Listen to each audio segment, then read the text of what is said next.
Ultimate Spider-Man number 14 is dropping this week, and I think we all have just one question for Jonathan Hickman that will hopefully, thankfully, be answered this week. And that is, what the hell happened in that jungle between Craven, Harry, and Peter?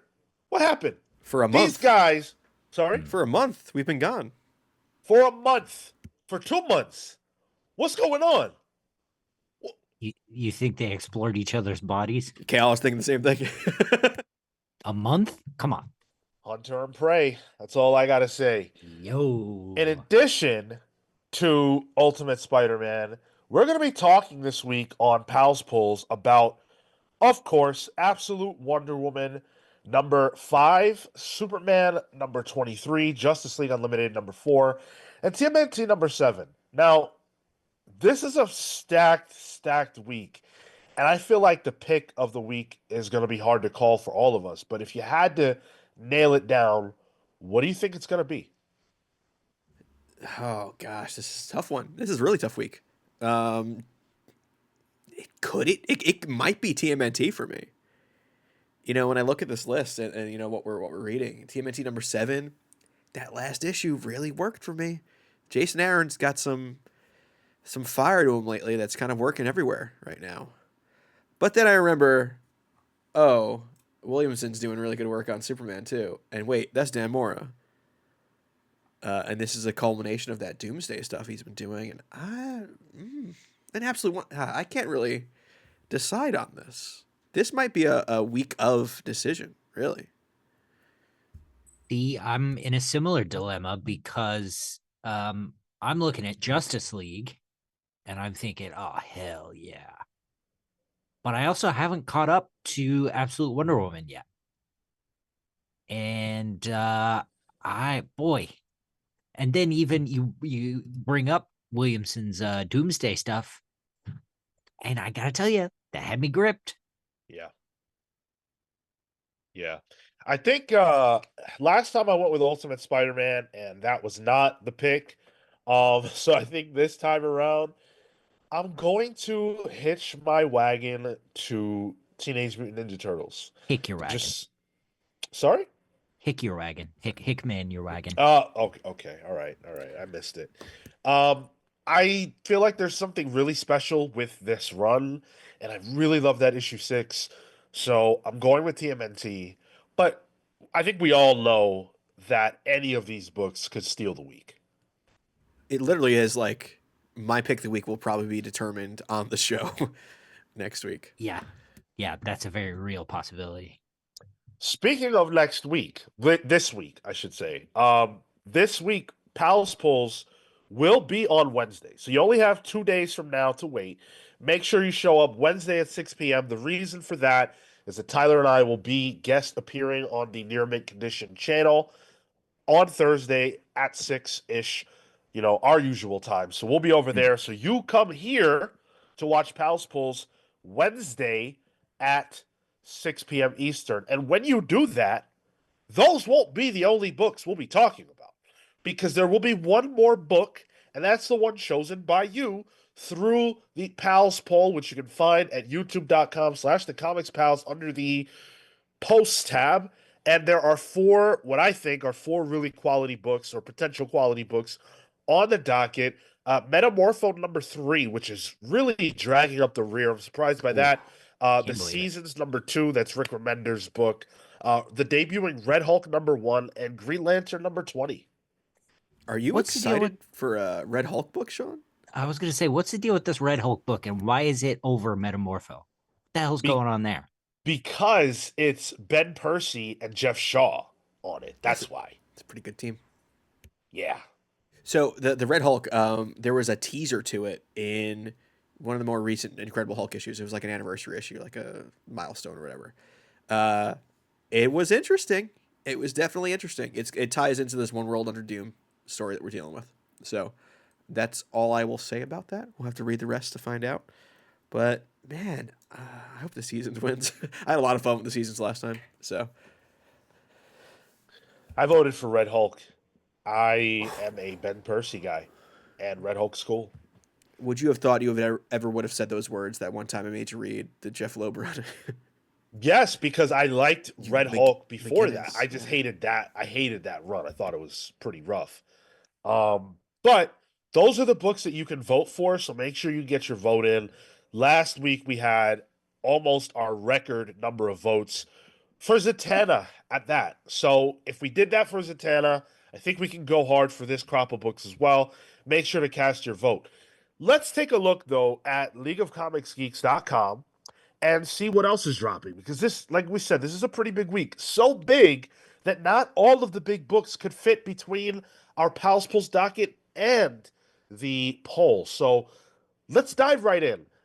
Now, I'm going to kick us off because this is a book that I really, really wanted to get on the docket, but just couldn't find the space for it. And that's Fantastic Four 29. Ooh. So, yeah, uh, Corey Smith is joining Ryan North on this one, and Corey Smith is great.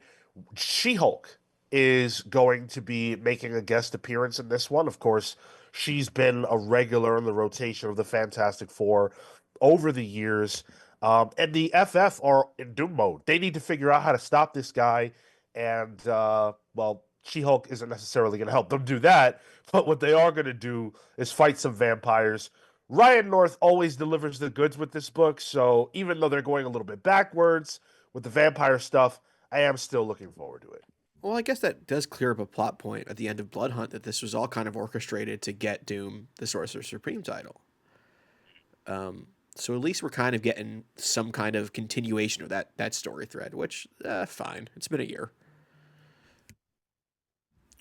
I would like to go up a little bit if that's okay, and call out Detective Comics. It's by Tom Taylor and Michael Janin. Oh yeah, how has that been? I caught up on it. It's very interesting. It deals with these kind of wayward youths throughout Gotham that are being killed and having their blood drained. Sick. And Batman, tries his damnedest to try to make sure they're safe, and he can't. And at the same time, there's actual Bruce Wayne stuff happening in this. Like Bruce Wayne has a storyline where he meets like this girl that he knew as a kid. They're a thing, but now the Batman and the Bruce Wayne of it all are crossing over in maybe bad ways. Which is like, I don't know the last time I read that dynamic in a Batman book. Everything's so Batman centric lately. It's rare that I see, I don't know, Batman hook up with someone, Like that used to be something so popular in comics, besides, Catwoman and Selena and stuff. But like as Bruce Wayne, be Bruce Wayne a bit. I think it's kind of cool. And it's Michael Janin, who I really, really enjoy. Yeah, this run has been pretty hot. I can't lie. Um, yeah, very good stuff. I'm still looking at Batman the Long Halloween, the Last Halloween, the longest title on the planet. This is a Valentine's Day issue. And a lot of the ads that I've been seeing say, the Joker's got a big date for Valentine's or whatever. And even the solicit is one great big typed out giggle. And that's funny. But the kicker for me and what really I think, well, I hope is going to make this interesting is Bill Sienkiewicz is going to be on art for this, and that's going to be nuts. Bill Sienkiewicz is one of my favorite artists of all time. Yeah. So in a way, he does kind of tie into that Tim Saliness of it all. In like non-traditional art at the time that they were, both doing some stuff. And yeah, man, I'm off the boat on this one, but I might have to hop back in. There's also a Rob Liefeld variant, which I thought was kind of funny. Ooh, let's we'll go ahead and Google that. It's in there. If you just click in League of Comic Geeks, it'll show you the variants too. Oh yeah, sure. I'll Man's put got it on the his slide. choppers on him. Damn. Woof. That looks like Freaky Fred from Kurt's Cowardly Dog. I like it. That's like one of the first Rob Liefeld variants that I can think of. Where I'm like, wow, that's something I would buy. I might actually get that variant. It's not bad. I mean, I feel like the shape of the Batman head is kind of the way I would draw a Batman head. I don't know if that's good or bad, or You're who not that's an good or yeah. bad for. Man, I Shit. gotta pick back up on this. I missed out on the Becky Cloonan issue too. Like, all right, this is something I'm gonna have to read. Someone said, I think the last time we did a previews, that it was still doing it. Like it's still decent. I've enjoyed it the whole way through so far. Okay, maybe it was you then. Yeah, I like the book quite a bit. Speaking of books I like quite a bit though, The Department of Truth 28 is dropping, and you know, this to me is one of the best comics around. But if you're reading it, you know what I'm saying when I say that it takes a lot of breaks inside of its run. So like non-Martin Simmons drawn issues don't propel the plot forward. They fill in details of the past. And that's Hmm. not a problem. Like the most recent couple dealt with Marilyn Monroe. And I thought that was awesome and brilliant. But if I had to critique the book, it does kind of hurt the propulsion of the series that every couple of issues, it seems, they kind of shift gears. So I'm excited for Martin to come back and to keep the momentum forward with the A plot. Well, one thing I will give Tanyan though is that it at least colors the world. Those like there's that book Bigfoot, Yeah. issue that we read or special that like all this is really dealing with conspiracies and cryptids and shit. So you can have room to play around there. But I'm also with you, Sean. I'm excited to see the actual main story happen because they left it off on some really interesting plot points that Oh yeah. I'm like Coppola is involved now too. I think. um, so it's exciting. The director? Oh yeah. That Okay. it's about the public image that is being displayed for the American public and how they can control Oh, that. sure. Okay. Like the moon Man, I landing gotta in get on. Kubrick also talked about in this. I gotta get on this book. It's It's yeah. everybody needs it's a crazy ass I don't comic. know why Everybody everyone needs doesn't it. read this book. Like I on the have League of a Comic Geeks, it should be above all these books. I have a copy with like the signed book plate. Mm. The first volume. I've just never gotten to it. Mm, Can I go up definitely a little worth the bit real run. quick? I want to talk about Green Mhm. Arrow. Green Arrow, I caught up on this. I've been trying to catch up on stuff because we're doing this show, and I want to be able to speak to things. So I caught up to Green Arrow, and it's good. I like it. It's different than I was used to with like Green Arrow and his family, and he's kind of like this dad father figure, and it's kind of a swashbuckling story. No, this is Green Arrow fighting the 1% as like a vigilante in Coast. It's Star City. Star City. Um, and the current story deals with Ace. I think it's Ace Chemicals or something adjacent to that. Uh, Hmm. Polluting this city and causing cancer everywhere and never actually getting any repercussions from it because the government just bailed them out. Hell And yeah. it's Oliver was on the board of directors at the time all this happened. So he's kind of reconciling with his past too. It's really good. There's like no supporting cast here. Black Canary shows up occasionally, but it really is just Oliver Queen just doing hard vigilante detective work. Um, and it's different than what I'm used to. So I'm enjoying it. That makes perfect sense considering the place that Green Arrow was left in coming off the heels of Absolute Power. Yeah. And I've heard good things about this. It's got Chris Condon, so I've been wanting to go back and catch up. Maybe I'll do that, but I think what's more likely is that when the next arc starts, I'll jump on. It's got Montos art too, Sean. Yeah. So Hell that yeah. art's real good. Yeah. I'd probably pick up after Absolute Power just because that seems like a real good jumping on point. Totally. Uh I'm gonna call out Ultraman and Ultraman X Avengers #4. Um I to be honest, I haven't read this since the #1 we did. But I listen, I have to call it out at least. It's Ultraman, it's Ultra 7, I think that is. Okay, I was Yes. gonna ask that. Yeah. And they're going to punch Galactus. That fucking rules. Yeah, I didn't keep up with this. I think I bought the second issue, but I haven't read it yet. I wanted to keep up, but there's just so many good comics right now. That's it. But I can definitely vouch to the quality of the first one. That first issue was rock solid. So if this is up your alley, yeah, go for it. Yeah. Like take it from, Sean, a Marvel head, and me, an Ultraman head. Like that book had no right to be as good as it was. And that it's still going is crazy. Hell yeah. Speaking of crazy, Knights is dropping its 13th issue this week, and you might have heard that this series was actually just picked up to be made into a television show. So that's a beautiful thing. This issue, number 13, they say through the solicit, is a perfect jumping on point for new readers, which, I mean, my God, I can't think of better synergy. They just The announced the timing, right? show. Yeah. Now it's a jumping on point, and you know what? I might have to jump on. Let me read quickly the synopsis so that we all understand what this is about. Following the events of last season's violent finale, we turn the clock back to the 1970s where rookie Chimera agent Suku Mari investigates the rise of dangerous magical oddities and artifacts from the blistering cold of Estonia to the boiling decadence of Las Vegas. The journey will lead him on a collision course with a vampire girl that will have ripple effects across decades. Before we move forward, we have to go back. A dark path lies ahead. Welcome to season 2. Wow, that sounds like my 20s. Amazing.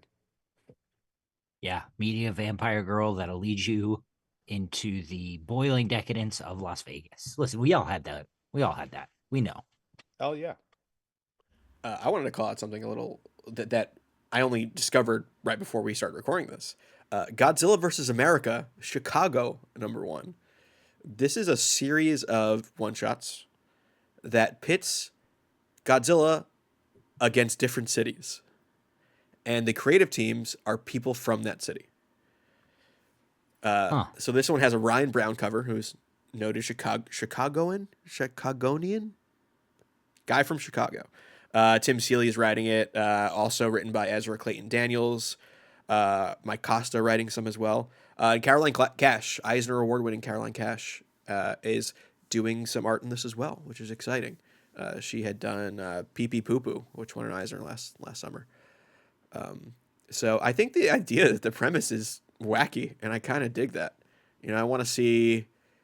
I don't even know if they'll do New York. I mean, they kind of have to do New York, It feels, I hope we get that the Spider-Man bridge scene that Pete used to shout about on the show that No. we don't have to go through here, but we all know what I'm talking about. Yeah. Yeah, that could be fun. I mean, I hope if they do New York, they bring back the design from the movie that was set in New York. Yeah. But draw what's his face, Ferris Bueller in the book. Have any of us checked out Arcbound? Is that the Venom? Not the Venom. Who's the actor? Tom Hardy, yes. Tom Hardy book. Yeah. Yes. Oh. So Tom Hardy and Scott Snyder and Frank Thierry all teamed up for Arcbound, which is, I mean, let's be honest, is a vehicle that they are hoping will be turned into some kind of film or television project that Tom Hardy can play the lead in. And, um, I don't know if it's good. I haven't actually checked it out yet, so I don't want to disparage it. Uh, I am curious though to hear from somebody who has read this. I passed because I thought we were out of that era of comics where you could like feel the please make a movie of this Here's an vibe. IP. Yeah.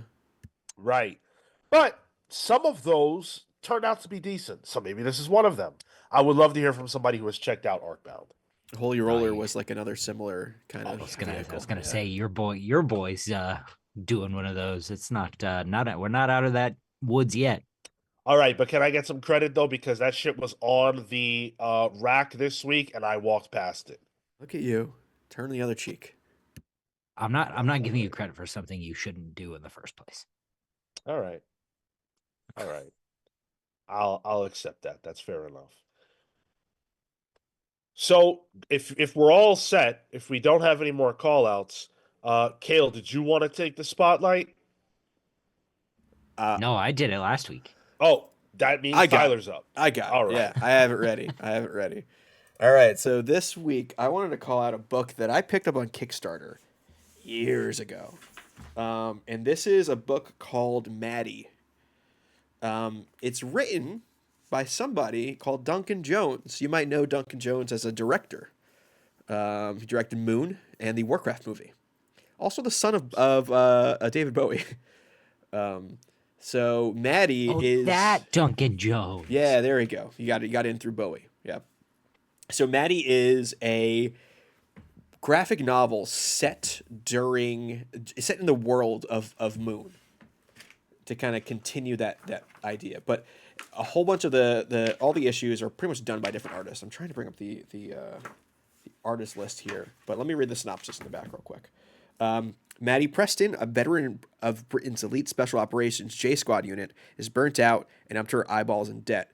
She and the rest of her team have been retired from the military and are now trapped, having to pay to maintain the legacy of the technology the Army put into their bodies. They're working as mercenaries, selling their unique ability to be remote controlled in corporate wars across Europe, but the missions are taking their toll. The specialists puppeteering them don't seem to care that Maddie and her team are human beings in harm's way, and she's had enough. Maddie takes an off-the-books job that should finally emancipate her and her sister, but when her target turns out to be a kid, she suddenly blacks out, and you'll see. It's a really interesting book. You can't buy this deluxe version anymore. I think that was a Kickstarter exclusive. But look at the artist list here. So Glenn Fabry, Duncan Fegredo, Jacob Phillips, Andre Arahu, Chris O'Halloran, Simon Bisley, Tonki Sonjic, Christian Ward, David Lopez, Annie Wu, Arm Guerra, James Stocco, Pia Guerra. There's a crazy amount of good artists on this. And it's Fair. high sci-fi, hard sci-fi war book with a little bit of familial family heart to it. It's on Amazon. It's on shops. It's put out by Z2 Comics. So it's not a major publisher. And I'm not even sure if Z2 still publishes it, but it's still accessible. I looked, I checked. It's a good book. I like Duncan Jones. Moon is one of my favorite sci-fi movies of all time. I highly recommend that movie, if anything. And I am an apologist for the Warcraft movie. I think he did some good work there. Oh yeah, dude. Listen, it's David Bowie's kid. Like, Got him. And you mentioned Jacob Phillips. I mean, you can't yeah. you can't overlook how talented Jacob is. This is like years before, because this came out, I want to say, maybe a decade ago, if I'm being honest. Oh, okay. Yeah. Wow. Sick. Well, thank you for that recommendation, Tyler. We gave you guys a bunch of information about books that we are reading, books that we are interested in, and we want to hear from you. Let us know about the books that you are excited about that are dropping this week, some stuff that maybe we're missing out on that we should be aware of. Leave it in the comments below. Thank you so much for watching. We'll see you in the next one. Take care, guys. See you Wednesday.